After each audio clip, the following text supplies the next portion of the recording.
This is the Invincible podcast on TV Podcast Industries, and we're talking about Invincible Season 2, Episode 6, It's Not That Simple. Kate Chaw was a fearless warrior.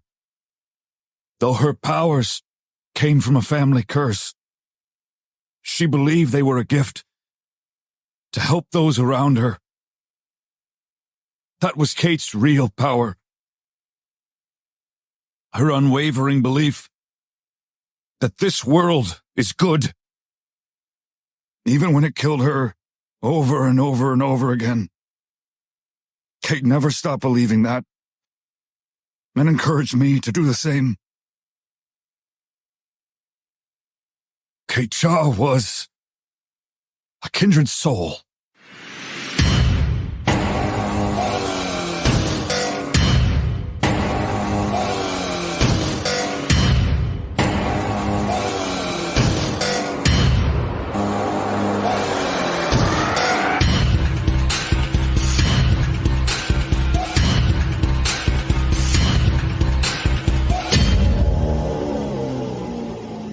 Welcome back, fellow Guardians, to the Invincible podcast on TV Podcast Industries. We're talking about Invincible Season 2, Episode 6. It's not that simple, but it is that simple because I am one of your hosts, Chris. And I'm your other host, Derek.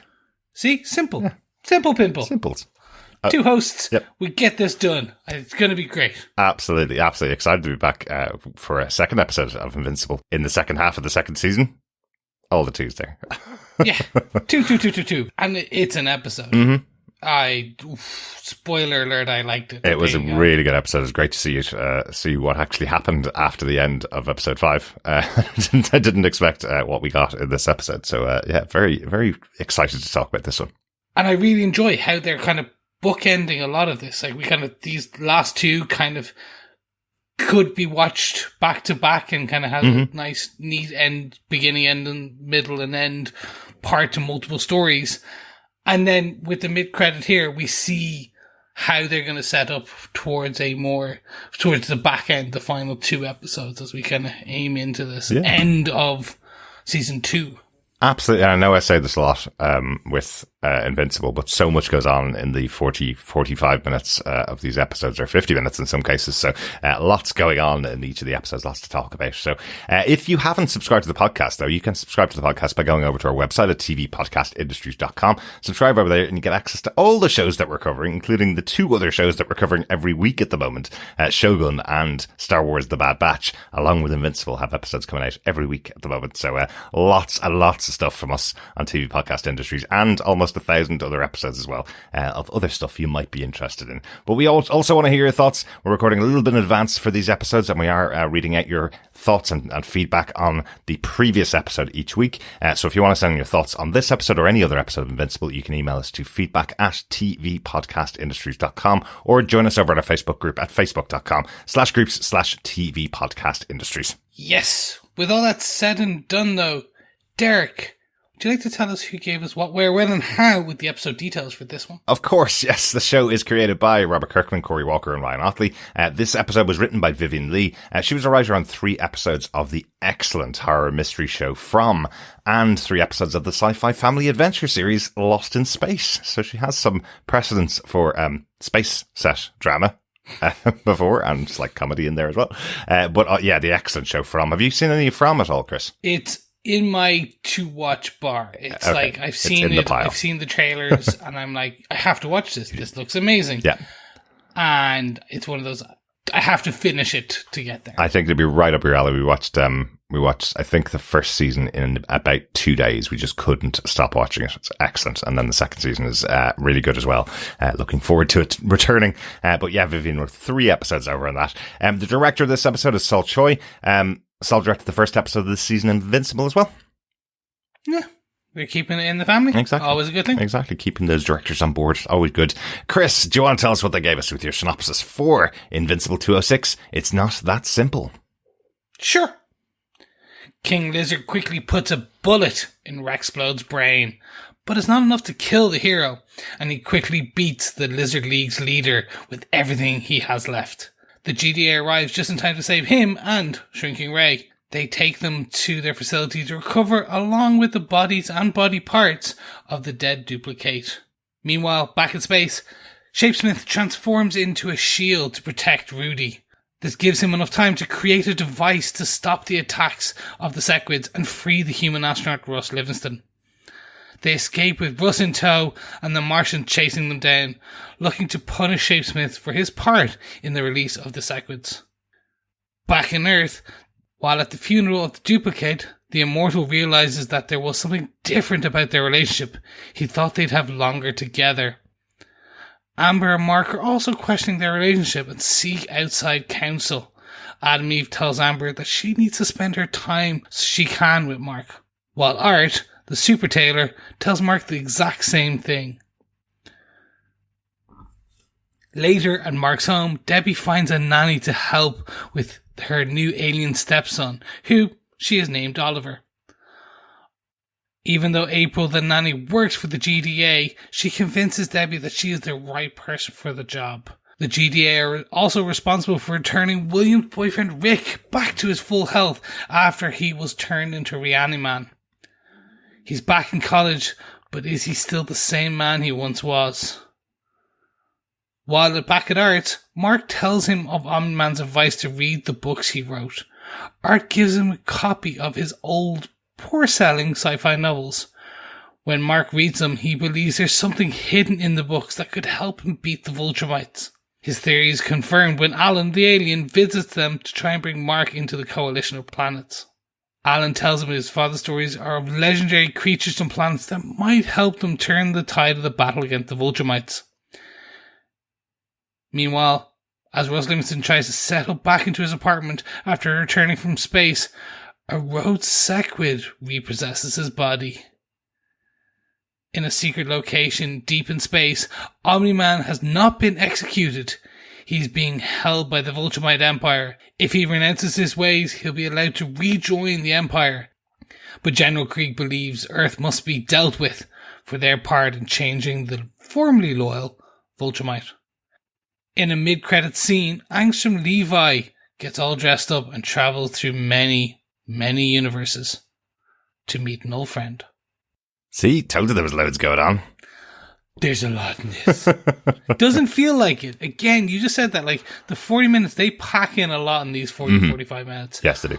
And it's only when you kind of read it all out there, you're like, oh, I forgot about that part. Yeah. Oh, and that part, yeah, I forgot about that part too. Well, that's why we do the synopsis, of course, to make sure that you don't forget what happened in the episode or which episode we're talking about, in case you're watching it 3 or 5 months or 10 months or 3 years after the episodes have aired. Now you know exactly what happened in the episode, and we're, of course, going to talk about it with our big points from the episode. Exactly. So let's get into it. Let's get into our top points for this one. Top point number 1. Somehow Rex has returned / survived / what the? He got a hole in his head. Well, I will say a huge compliment to them for opening the episode with the trigger pull from King Lizard, because it left it on a cliffhanger last week, and that cliffhanger was resolved very quickly in this episode. But I absolutely just expected they were opening the episode with Rex Explode's death, after seeing Kate and Shrinking Ray die last week. I thought they were just opening it with the death of Rex immediately. So did I. I was sitting in what I can only be described as abject terror going, oh, this is a departure from the comic books. Oh my god, they're really just going to kill him off. Yeah. And he doesn't. And it's a fun... It feels almost Kill Bill-esque. Kind of Quentin Tarantino. Right. You think the bride is dead. She ain't dead. Yeah. Yeah. And I enjoyed it, I have to say, but that hole is a big, giant hole. Oh, just the fact that every time he talks or moves, it spurts even more blood out of his brain, or out of the hole in the front of his head, anyway. I also like the gag of it. Rex Explode is not well known as the smartest tool in the Guardians of the Globe's chest, so having the joke of even a bullet in your brain didn't kill you. Is a possibly a nod to him being the least smart of the group.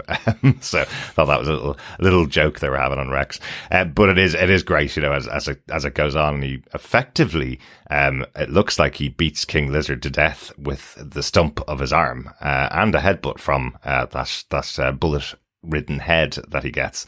Now they kind of pull him off from the guards that come in, kind of pull him off him, I think, before we see King Lizard actually die. But he's pretty close. He is beating him to a pulp. Yeah. I'm interested to see if the Lizard League comes back once again. Like, are they going, is this the end, or is it just going to be like, now is he, because he was beaten so badly he can't use his arms and legs and just kind of slithers on the ground? Maybe. Is this the latest origin? And also, just explaining how Rex survives? That's the one I was kind of hoping we'd get. Right. They kind of don't. Yeah, they don't mention it at all. They just say that he does. Because Rex's power, and again, we've said this before about the peripheral characters within Invincible, that unless they are invincible, we don't really get an explanation of who they are. We don't get a real detailed rundown of their power set. We got quite a bit of it with the Adam Eve special, and we definitely I think after this episode, definitely I want to see a Rexplode special and find out where he came from, who he is, what his powers really are, more so than anything else. So I do wonder, given that he was featured quite heavily in the Adam Eve special last season, I do wonder if they'll announce that there already is a Rexplode special coming between season 2 and season 3, maybe. I think you're on. I know we discussed it, but I think you're on something now. Yeah. After seeing this and seeing how they're changing his ways, how they're kind of really zeroed in on him and his survival. Yeah. I'm like, okay, this is the perfect time. He's trying to, like, it can literally be, I'll write it right here for Kirkman. Like, Mr. Kirkman, come on over. But essentially it's him trying to train to get back to be cleared for duty at the GDA, and he's having trouble, and it's a sit down about how he got his powers so he can dig deep and re-find, because he's going to essentially be one-armed. Yeah. So it's going to be like... Well, he's getting his brand new free hand from the GDA, as Mark points out later on. So that could be an Inspector Gadget type hand with loads of extra abilities granted to him from the GDA. You know, it could be something like that, you know. But we also learned little things about him in the Adam Eve movie, where he was effectively living with Eve, unbeknownst to her parents. So we kind of learned a bit about that. We learned from this episode when Eve comes and delivers some home furnishing books to him, that he loves them because he's never really had a home of his own. So there's lots of history there to explore, I think, with Rex, and they seem to nod to it more for him than for any of the other characters, I feel. Yeah, so no, I agree. Yeah, so that feels like they will be setting up something in the future with him. But great to see him there, because I have to say, that opening scene when he gets the bullet in the head, I absolutely thought that was the end, and that was the last we'd ever see of Rexplode. It's very Game of Thrones-esque. And I mean, in that they're not afraid to kill off these characters. So I was like, oh no, maybe he is. And but part of me goes, but Jason Mantzoukas voices him. He's too big. They're not going to, I'm like, well, no, of course they are. They're 100% going to kill off people. Yeah. So yeah, absolutely happy that he survived. Yes, I think is the best way to put it, because you did not expect it. And also happy to see some of these very cool little details about his life. Yeah, absolutely. But also I think it was quite surprising to see that Shrinking Ray survived as well. She crawls out of the neck stump, I guess, of Komodo Dragon. Still shrunken down, but it seemed like last week he'd squeezed her to death inside his body, and we'd just seen he spat out the blood from inside himself after she died. So I was really surprised to see her alive. Again, with this show, even when you see them die on screen, characters come back. So it's so there's nothing the old adage of comics, if you didn't see them die, then they're not dead. You know, if you didn't see the funeral, then they're not dead. In this show, it seems like even if you see them die on screen, they can come back. Even if you see the funeral, they might come back as well. So, yeah, can't tell at all. But it is good to see that not everybody died on that mission. No, exactly. But Duplicate did. Yes. And she is, so far, dead as a doornail. Absolutely. They do have the funeral multiple doornails in a dead door, because she can duplicate her doornails. Yeah. Yeah, no, and they have the funeral, and it's somewhat nice. It is. That, like, you do get this weird, as our listeners have heard, weird eulogy by the Immortal, which is kind of cute, kind of sad, kind of, what the, okay. I found it a bit like on the nose in terms of he's that kind of blubbering lover who lost someone. I was like, okay, but it is something. It is very real, if you want to call it that, in terms of. But also still strange because, again, they've only been dating and for a while. Yes, and I like that they have the conversation. Black Samson and Immortal have the conversation about why does he feel this way about Duplicate. He's had lovers many times. He's been around for thousands of years.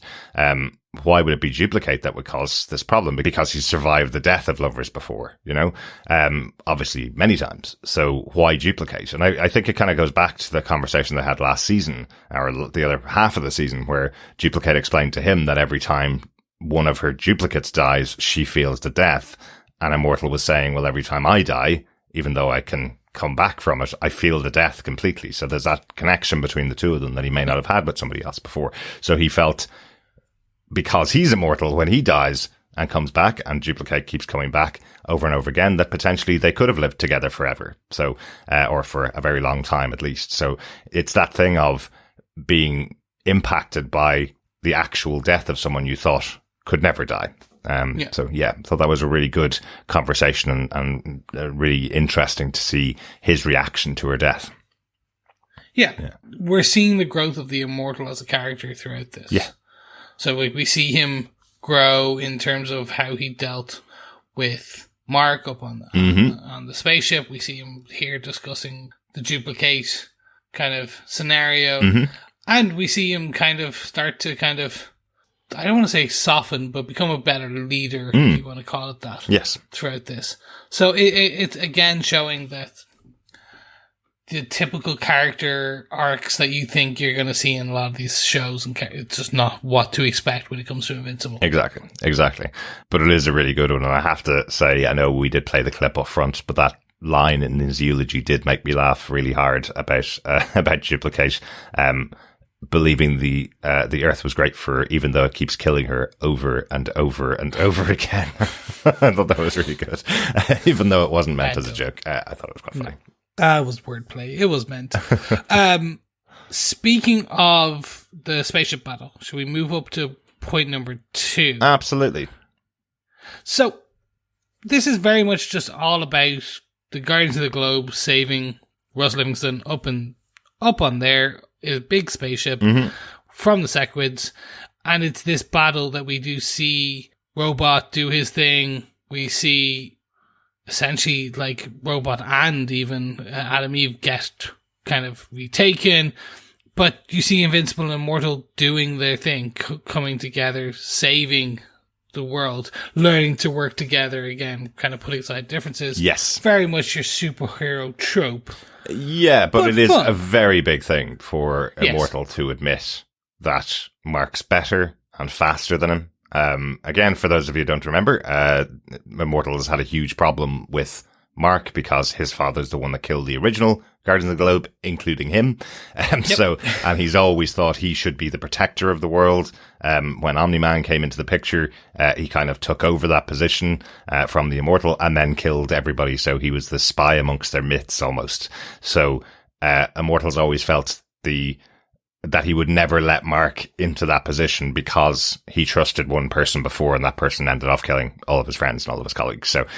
So here, this moment where he admits Mark is stronger, Mark is faster, and gives him the weapon that they use to cure Russ Livingston and save him, is a big moment for Immortal. He wouldn't do that otherwise. And we also hear him compliment Eve later on for her part in the work that the Guardians do. She's not a member of the Guardians, she's there, and he actually compliments her and thanks her for her work. So softening, definitely, Immortal seems to be. So that sounded very Yoda-like, didn't it? Softening he seems to be. But that's also very important. And again, just to quickly bring it back, this is the big cliffhanger from last episode. How are they going to get out of this? And actually they get out of it with the help of Shapesmith using his abilities to create this shield over the two members of the Guardians of the Globe that can be overtaken by Sequids. I questioned that last week as to why all of these heroes were going to space, and actually almost everybody that was chosen couldn't have been penetrated by the Sequids because they all had armor or their abilities protected them.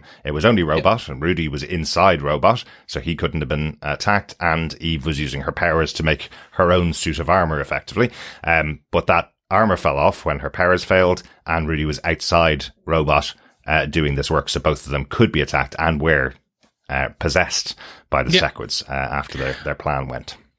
And I really just want to call out the animation in this one. The fight sequence here, and even just that last flight by Mark just looked fantastic. Yeah, it did. And again, I probably belabor this too a lot, but the actual choreography, if you want to call it that, the storyboarding of how these fights happen across a lot of the Invincible ones. So even back where the beginning, where we saw the first multiverse, and you saw Mark and Omni-Man take down all the heroes. Beautifully shot. And the choice of how they track the shot, they storyboarded it. Again, I don't call it tracking, but the camera does move around like them as that. Yeah. But again, it's just how they set up these fights. Yeah. How it all kind of comes together. And it is, for me, seeing a comic book come to life. Yeah. It's not an animatic, just an actual, like, they have put pen to paper, pixel to pixel, and really just brought this fight scenes, these things that were very flat, to such visceral bit, because you get the blood, you get not the gore, but you get squishiness of Sequids. Yes, I think gore is a good word for what you're seeing with all the squishing. But I will definitely say I agree with you. I think that the animation's great for this show, but it's within a certain style as well. It isn't supposed to be like The Bad Batch, which is one of the best animated looking shows out there. It's absolutely beautiful animation, and they're all about the detail. This show is in a 90s noughties animation style. So when you see a pack of 1 million Sequids, they haven't hand drawn all 1 million of them where you can pick out individual features on the Sequids. They are looking at a mass of pink to represent millions and millions of Sequids. It's within the style, but it's done so well. And you're right, the actual animation and motion of what's happening in these scenes and these fights, they're really dynamic. They're really well put together. They're very exciting. Definitely, especially probably because you've just come off the death of all the 3 Guardians of the Globe on Earth, or you think you have, coming into this scene, you're going, oh God, who's going to die up here in space now? You know? Exactly. So, yeah. And it's fun then, because the way it does end is, like, we do see then Mark take on the ships as they escape from the Martians. Well, yes, again, a great conversation, a great back and forth between the Martians as they're all running away, and they go, we thank you so much for saving us.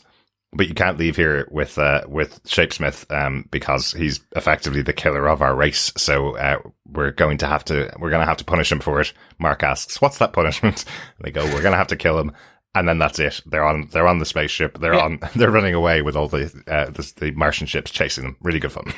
But even just seeing how Mark's taking them out, at one point he just goes literally vertical and then just drops down through and then stops and is like, all right, time for you to go, and then just kind of goes down back through the bottom. It's what you expect from a Superman, almost taking it like fighter planes. Exactly. It was great to see. Yeah. But we thought that was the end of the Sequids. Later in the show, we do see the regurgitation of a Sequid.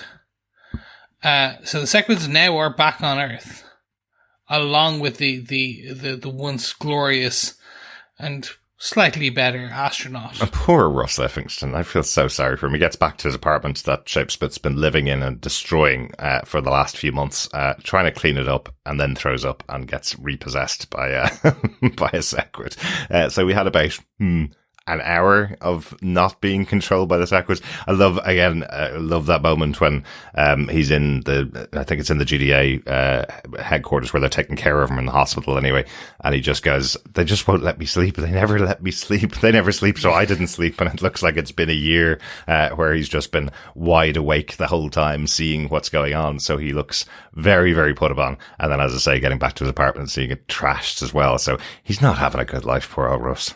No. And I did think this was a dream. Yeah. I was expecting that kind of jolt, kind of startle awake, and it's like, oh, it was all fine.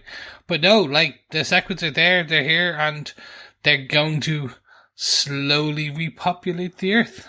Yeah, maybe. Yeah, it's shocking because we heard all about the fact that they're a uni-mind. So once one is attached to Russ Livingston again, the rest of them are awakened. The rest of them know what's happening. So yeah, I guess they're going to draw them down to Earth, and they could be possessing humans left, right, and center from now on. So that's a big deal, especially because of how overwhelm the Guardians of the Globe were on the spaceship. So I guess it's not going to be much better when they're spread out across the planet. Interesting thread to follow. Wait till season 3 for that one. Maybe, yeah. All of a sudden they'll encounter a massive group of Sequid possessed humans on Earth. That'll be interesting. It will be, and I'm interested to see how that future goes forward. But do you know whose future may not be going forward? Well, yeah. Our point number 3. Amber, Mark, and their relationship. I enjoyed this. This is very much that kind of... You'd expect to see... You said, Matt, the style of this fight and the cartoon is very 90s, early 2000s. This is almost what you see in a sitcom from the 90s and early 2000s, where it cuts between two conversations and it's one singular conversation. In terms of it's the same thing being said about the thing.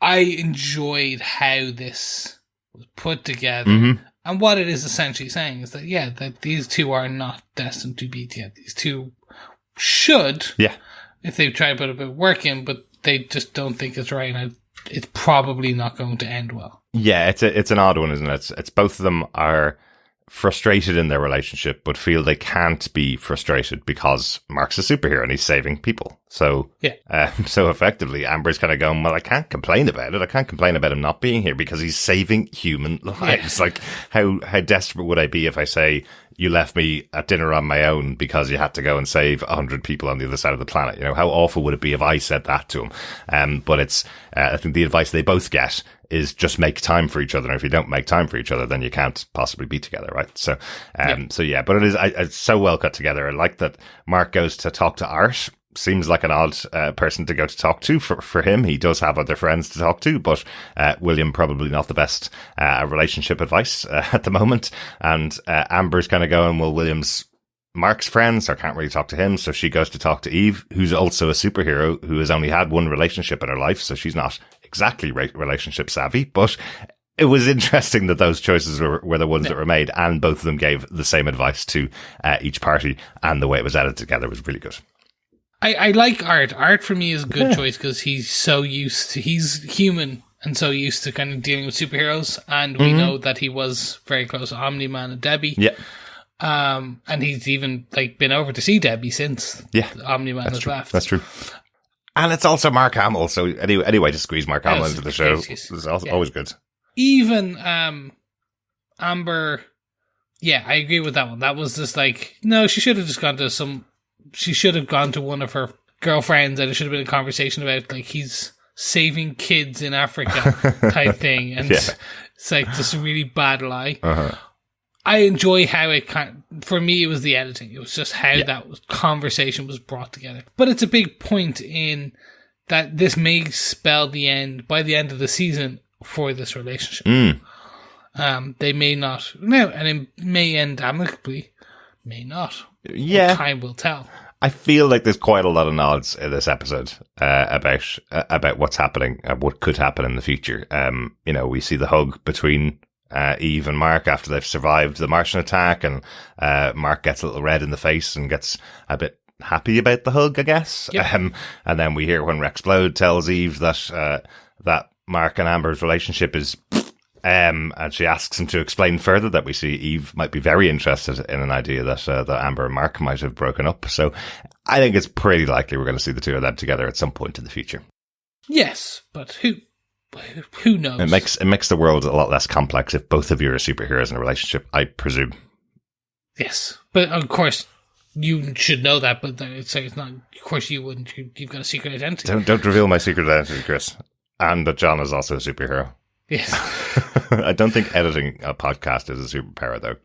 But thank you. I don't know. You find time in the day where there is no time in the day. Yeah, it's a superpower. That's the only power I have, is the Superman power of turning back the planet to turn back time. Just by running really fast. But it is a really big thing. And again, I like how maturely they write the story of Amber and Mark's relationship. It's not as simple as she will always be there and wait for him. She does have to have questions and question whether she's allowed to be frustrated in a relationship where her partner is a superhero. I really like that. I think that's I don't often call this type of show mature, but it is mature in its own way as well. So it's really good. Yeah, I did like those scenes. Should we move on to our final point? Yes, our final major point, because Alan's coming home, back to Earth, if he can find the way.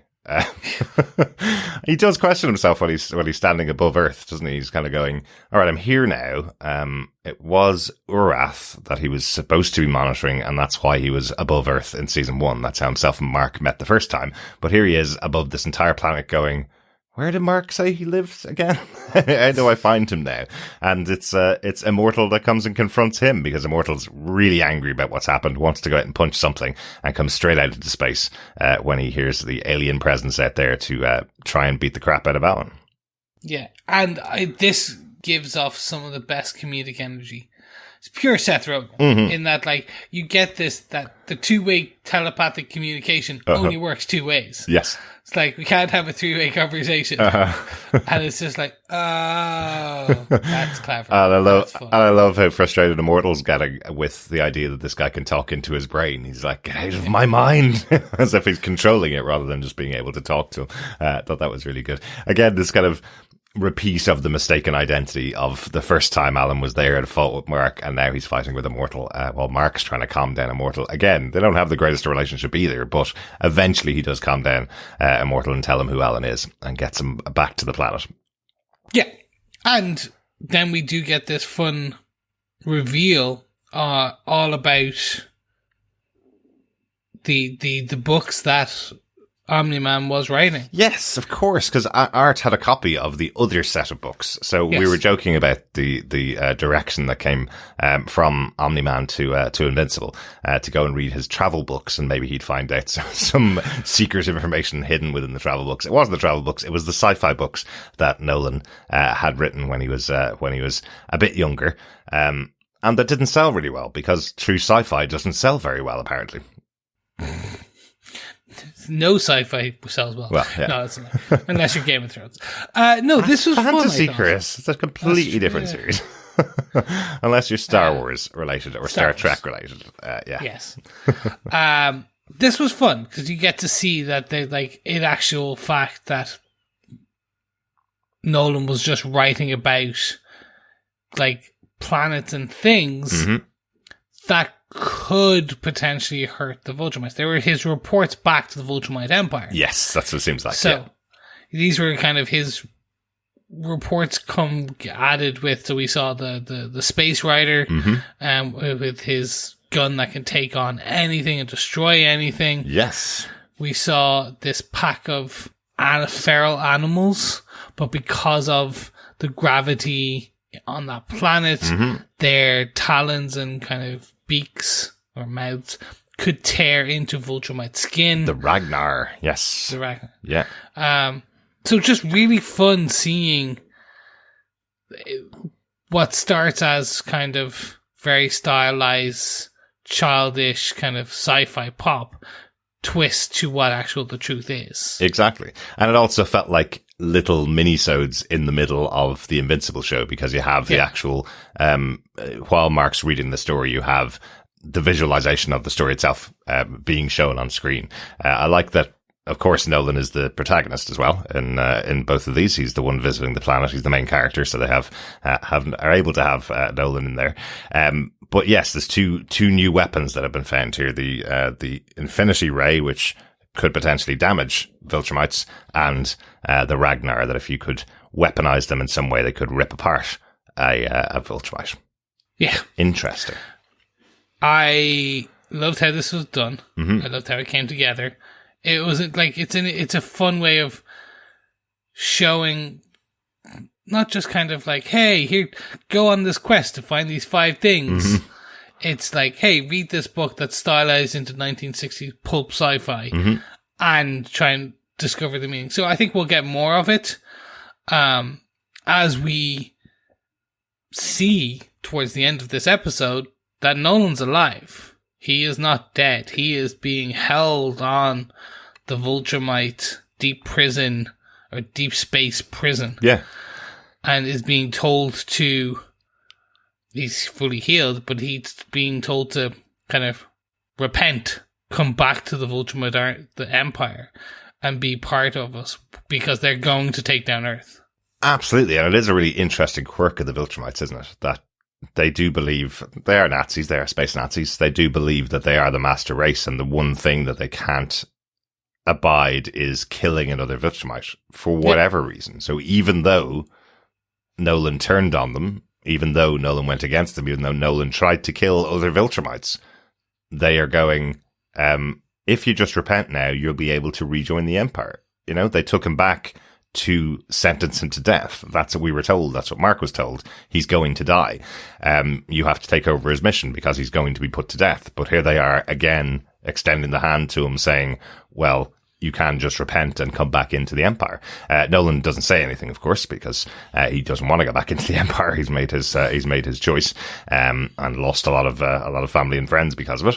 But I find it really interesting that they still are willing to extend to him, and there is just a little bit of a touch made from General Krieg, where he's saying that if Earth is the planet that changed Nolan this way and turned him against the Viltrum Empire, that they need to pay. So, I don't know whether we're going to see the Viltrumites coming to Earth and becoming the leaders of Earth, or whether they're just going to come down and just destroy it and go full-on attack on Earth after that comment. I'm going full-on attack. It's essentially, it is Man of Steel level here, where you get a lot of Kryptonians coming down and destroying the world. Yes, yeah, I think so. I do think so. Yeah, yeah, but it's again another big cliffhanger to leave the episode on, isn't it? Yeah, and that's what they're doing well. They know how to set this up, because you are now invested in what's going to happen. Mm-hmm. But that kind of concludes the majority of the episode, aside from the mid-credit. Exactly, the return of Angstrom Levy. He is alive and returning home to visit an old friend. I don't know why, I just got flashes of Hannibal Lecter at the end of Silence of the Lambs. I'm having an old friend for dinner. There's something about the villainous side of Angstrom Levy when he's getting all suited and booted to go through multiple dimensions to get back to where he came from originally, the dimension he came from originally, to go and visit an old friend. Don't know, looked a bit evil to me. 100%. He's going after Invincible. Yeah. Yes. Invincible is the cause of his multi-brain, his back brain, his side brain, his up brain, left, right brain. So it's good. I like this. This is setting up the next two episodes, I think, the next big battle. And if it's going to do the storyline piece, I think it is. Okay. I can't wait. Okay. Interesting. Because, the only thing I'll say, no spoilers, you've seen the multiverse, we've seen what happens when the Mauler twins are pulled in. Mm-hmm. Imagine multiple things being pulled. Yeah, okay. Like, we know what could happen. Like, we've seen multiple Spider-Men fighting against evil. I can't wait to see if they potentially do that here. Mm-hmm. Yep, that's entirely possible. If you see loads of different versions of our major characters, hey, it could at least bring back Duplicate some way, right? Yeah, exactly. It could be just that's Duplicate the thing. from another multiverse or another universe. Yeah. And you see how easy it is for Langstrom here as well. He literally is just walking through multiple different universes to pass back to where he wants to get to. So it is very, very easy for him. It's not like he has to relax or rest up after doing one trip to another multiverse. So, that could be really interesting. Yeah. No, it's going to get fun. But that brings us to the end. Yes, yeah. Do you have any notes? There are a couple of notes because there's a couple of things that happen in the episode. Rick's back. What? Yeah. What? He's after being Reaniman back in season 1. He suddenly reappears on campus and is allowed to go back to college. He seems like he's still a little bit off. And I guess it's quite interesting that it's Donald that brings him back to the campus as well, because Donald's still having his own issues with having a replicated body, and he's kind of trying to explain to William that he's had massive reconstructive surgery from being Reaniman in season 1. But you can see there's a moment when you see his hand kind of twitch in reaction to the work that's been done for Rick. So it's interesting. I wonder, will Rick be the same? Will he be the same person that William remembers? Yeah, or will we get a very much similar to the Sequids, a reaniman? A reaniman, yeah. A reaniman. Yeah, I'd be interested to see how they kind of pull this one together. Yeah. And what comes from it. Again, it's a nice... I think they could have dropped this thread and no one would have cared, but the fact they're bringing it back means, I think, is something for Rick. Well, absolutely. And at least William gets something to do now as well. Yeah. So, and then we should call out that we actually have a name now for Mark's half-brother. He's called Oliver, which I know you've been resisting saying for yes. about a season now, Chris. For a couple of episodes now. You've been resisting mentioning his name, but it's good to be able to have his name now. So when we mention Oliver in the future, that's Mark's half-brother. So yes, much easier. And named after Debbie's father. Yes, yeah. And again, nice call out. And yeah, I've been resisting because it's Ollie is called out so often in the comic books and you're like, yep, just don't say his name. Exactly. It hasn't been announced in the show yet, so we're not going to say it. But there is an interesting arc that's going on there with Mark's mom, Debbie, having to take care of Oliver, this kind of adopted child of her ex-husband, I guess. She is being, I suppose, almost browbeaten to get a nanny that's related to the GDA. And she can see instantly through anybody that's being sent to her door that they're probably from the GDA, until Alice arrives, the new nanny for Oliver, the person that she accepts for the job, who walks through the door and instantly goes, look, I work for the GDA. I know everything about it, but I have the skills that you need. I'm on the level here. You now are fully aware of who I am, and I work for you, number one. I am here to take care of the child. I'm using the skills that I have to take care of a child and be free of all of my obligations in any other way. So I thought that was quite interesting. So we have a new nanny coming in to take care of Oliver. Yeah, and I can't wait to see. Hopefully, we get at least a scene or two of this where you're going to get the. I don't know how to kind of. It's going to be like that normal 1980s nanny bit where like the nanny's trying to look after a kid and it's all going crazy. But here now you get a kid with superhero powers. Yes, I'm getting flashes of The Incredibles. Yes, yeah, exactly. With the baby with multiple different powers as they start to come out. So, I do wonder if Oliver will get his powers quicker than Mark got them, because Mark didn't get them till he was about 16. That's what we got in the first episode of the season, so of the show. So that's quite interesting. So, no, exactly. So we can't wait to see that. Yeah, and one final little call out that I just wanted to say that I really liked, where Cecil is trying to convince Debbie to allow him to take the kid into the GDA, and she goes, "Well, can't have a child grow up in a government agency." And all he says, his only response is, "Well, we paint clouds on the ceiling for the kids." Not even like there's a play area or they're minded all the time by well-trained professionals. They paint clouds on the ceiling for the kids. So they basically will be going into prison like all of the other imprisoned villains that we see in the GDA. But they'll just have clouds on the ceiling to look at. Yeah, look cute. The clouds won't move, but look cute. Exactly. So what do you think, Chris, on this episode? What do you think overall? I loved it. Like this, I talked about the animation and the fight style. I talked about the editing for the conversation between Mark and Amber. Just overall, it's fun to see how they are bringing these stories together. And some are kind of happening a lot quicker than I expected. Some are happening a lot slower. But I'm very interested to see where we get to in these final 2 episodes. And I think they'll set up something big in the next one and then give us a really big finale again like they did essentially last season. Exactly. Where I still see people talk about that train scene. So it's going to be interesting. Absolutely. Yeah, absolutely. What about yourself? Yeah, I really enjoyed this episode. It's just got a good balance of everything. I think as I say, it opening with Rexplode getting shot in the head, and then it's still him still being alive. having the funeral of Duplicate. I thought it was very somber and thought it was interesting having the development of the Immortal and what his relationship is with Duplicate and her death. Thought that was all really interesting. The breakup, I guess, of Amber and Mark, or potential breakup of Amber and Mark, is something that was quite central in the episode and important to do. And then the Sequids are on Earth. They've found weapons to go against the Viltrumites. There's so much that's going on in this episode, and so much that we probably even missed talking about. Probably. But really interesting setup, but still very big moments, and still a really enjoyable episode. So they're doing really well for me this season. Loving it. Excellent stuff. And do you know who else might be loving it too? Our fellow Guardians, because we're going to move into our feedback section. Yes, we are. Yeah, our feedback on episode 5. Chris, we got an email in from Coffee and Vodka. Yes. Coffee and Vodka had this to say: "Greetings, fellow overwhelmed defenders. Well, gosh, I guess Invincible back too? Watching and writing before listening to the pod. Will do my best not to duplicate any comments. Speaking of Kate, wow. Was happy to finally see the team in action.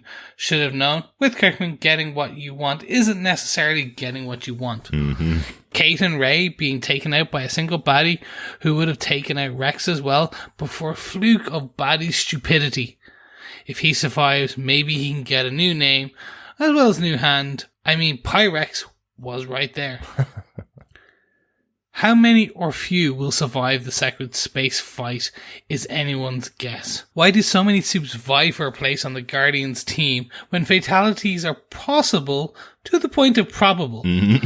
A lot of folks like to compare Invincible to the boys. One huge difference is that there are few heroes on the boys who would be willing to fill out the Guardians' ranks. That's probably true, yeah. Yeah, no, but that's definitely true. Coffee went on to say, "Also great to see Mark and Eve again. Even greater to see Alan and his new beach bod. Welcome back, Invincible. You've been missed. 5 purple baby diaper dumpers, whole-headed X-Rexes, and non-sequiteds out of 5. Peace and take care. Coffee and Vodka."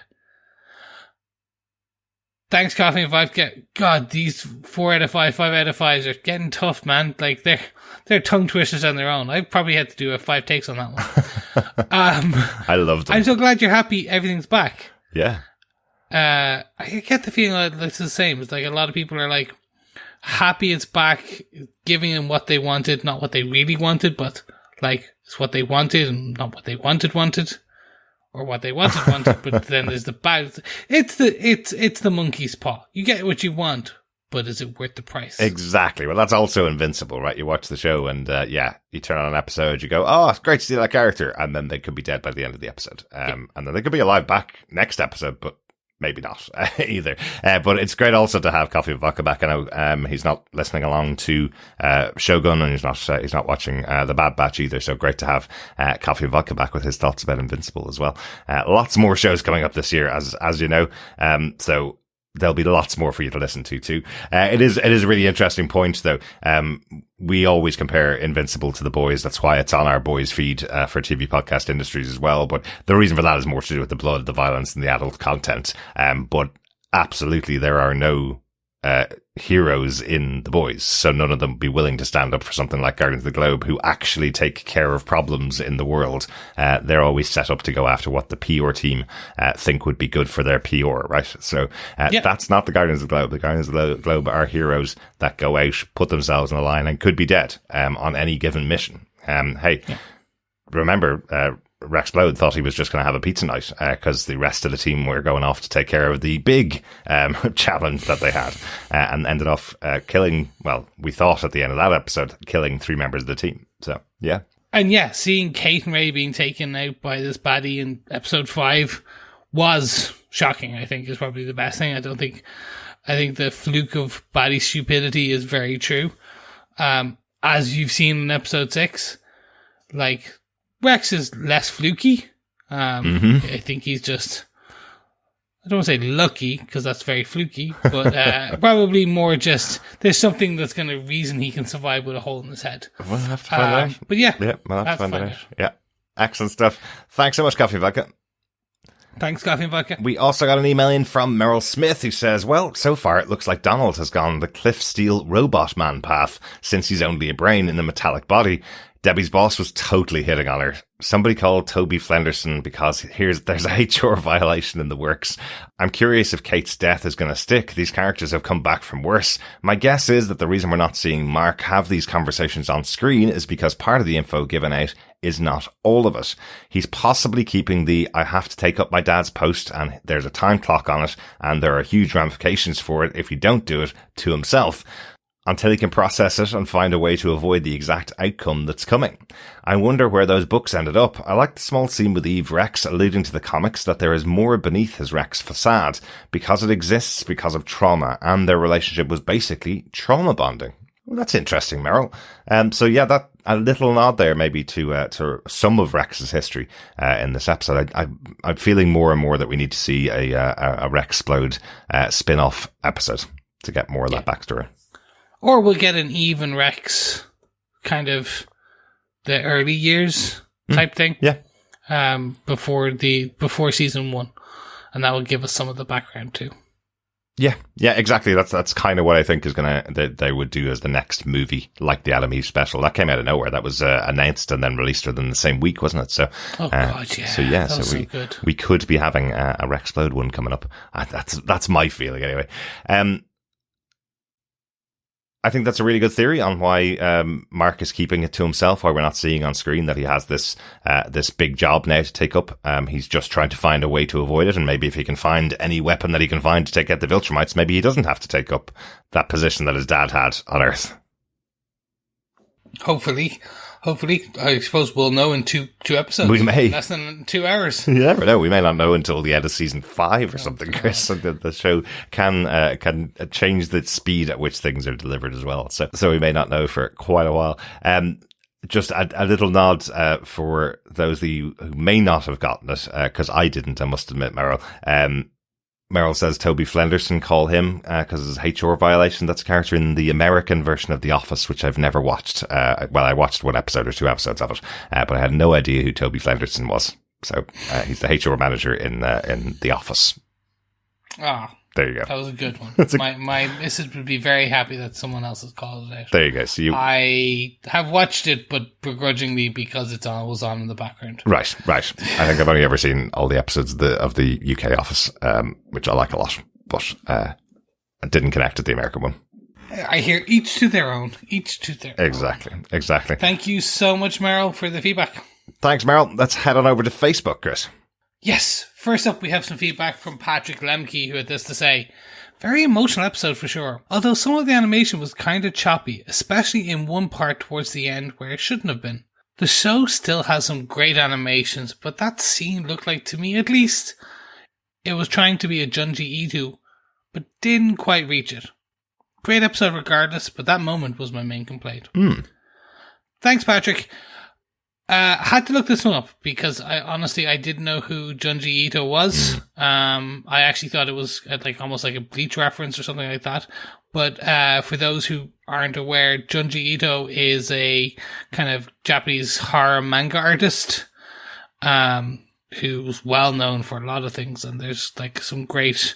If you like manga, maybe go on to IGN.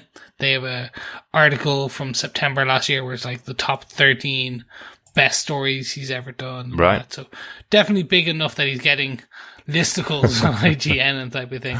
But definitely one outside my wheelhouse. Yeah. But I suppose the point, I guess, towards the end of the episode is, in the first episode, there is kind of some horror moments going on. So I must admit I didn't notice the choppiness in the animation.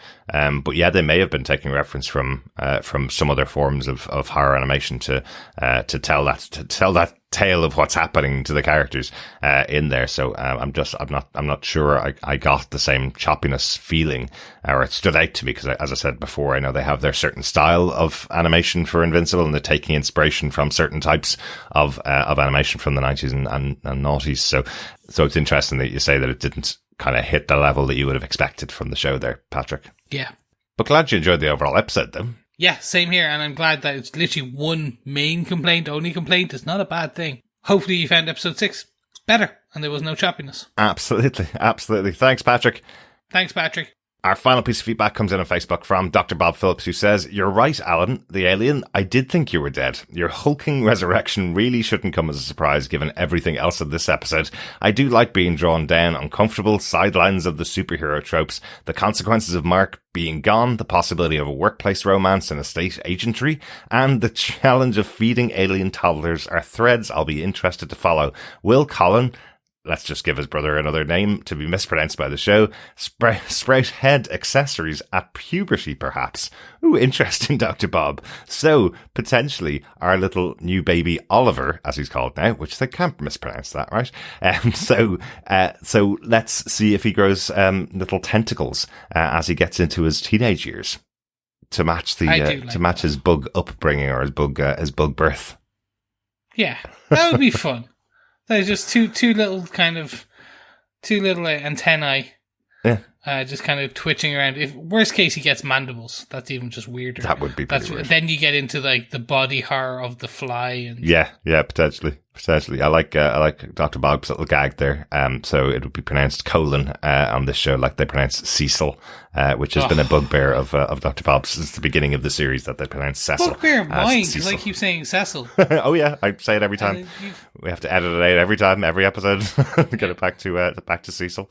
But you're right. There is lots and lots going on. He talked about the challenge of feeding alien toddlers. We did find out in this episode that Debbie has learned she has to chew the food of Oliver before feeding him because their species don't have any enzymes to break down food. So she can't feed him any earth food. She has to chew it first and spit it into his mouth like a bug. And she's just getting used to that now. Ooh. Tasty. Yeah, I'm with Mark here. Let's hope his Viltrumite abilities come in sooner rather than later, so he may be able to use those abilities to break down the food. He just pummels it pummels it on his plate a few times before eating it. Thanks, Dr. Bob. Absolutely. Thanks, Dr. Bob. And thanks, everybody, for your feedback so far. You can keep sending your feedback to us to feedback@tvpodcastindustries.com, or, of course, pop on over to our Facebook group at facebook.com/groups/tvpodcastindustries. You'll also find us over on Threads at tvpodindustries, or on Instagram as well for TV Podcast Industries. We'd love to hear from you wherever you can find us. Yes. Now, don't forget, we will be back next week with episode 7. I'm not going anywhere. That's the name of the episode. We are going somewhere. We're going to be going over and covering the final season of Star Wars Bad Batch, as we're doing right now, along with, as Derek said, the boys are covering Shogun. Yes, 3 shows a week, people. We are going places because we have a lot to do. Yeah, we're going to a galaxy far, far away. We're going to Japan, and we're going to Invincible World every week. So lots and lots of stuff on the podcast. We hope you're enjoying our coverage of each of those shows. And thanks so much for joining us again for another episode of Invincible. Yes. So that's goodbye from us. Keep watching, keep listening, and keep being invincible. Bye. Bye.